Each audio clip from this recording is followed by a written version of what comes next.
is recognized. Thank you, Mr. Speaker, and I thank the ranking member as well for the bipartisan support on this legislation and want to extend my sincere thanks to Congressman Lamborn for all of his hard work on behalf of our VA and the health care that it issues for our veterans who are so in need of making sure those promises are fulfilled for them. Mr. Speaker, today I rise to be speaking in support of naming one small part of that health care system after a true American hero, Private First Class James Dunn. James Dunn was born in Stratton, Colorado, and found work in Pueblo, Colorado at the steel mill after he graduated from high school.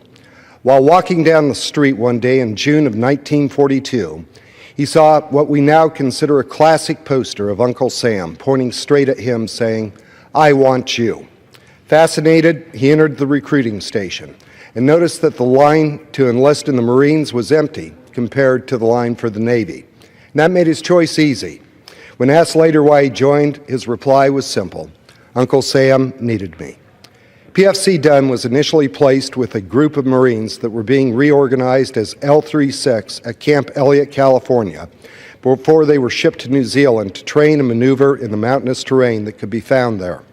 And then in early January 1943, PFC Dunn's group of Marines was sent to relieve the original force that had invaded Guadalcanal. On January 20th, 1943, Dunn's platoon was split into 3 squads, conducting a scouting mission when they came under heavy enemy fire. The citation describing his actions that day states in part, "After the commanding officer and second in command had been severely wounded, Private First Class James Dunn, on his own initiative and with complete disregard of personal safety, promptly assumed command and led the men to jungle cover in the face of fierce mortar and machine gun fire.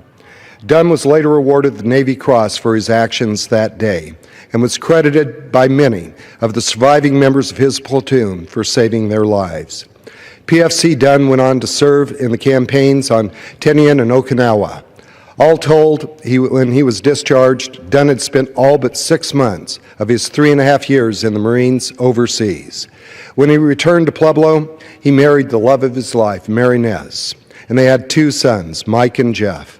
In his civilian life, he became a Mason, enjoyed reading, and for many years delivered meals to shut-ins, continuing his service to others. After 54 years of marriage, James passed away in Pueblo on July 5th, 2000. PFC James Dunn embodies the proud military traditions, rugged spirit of the city of Pueblo and the county of Pueblo, Colorado. And I'm happy to support the naming of this outpatient clinic in his honor.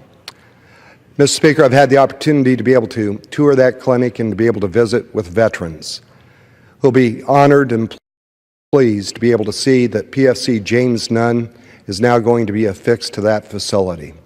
Pueblo is known as the home of heroes, and rightly so. And PFC James Dunn certainly fits that category. I would like to be able to thank the Pueblo VA Naming Committee for all of their efforts to support the renaming of this clinic and the support of the United Veterans Council of Colorado and the many veteran service organizations it counts as members. I would also like to be able to thank all of my colleagues in the Colorado delegation for their support and the staff and leadership of the Committee on the Veterans Affairs Committee for working with my office to accomplish this important task.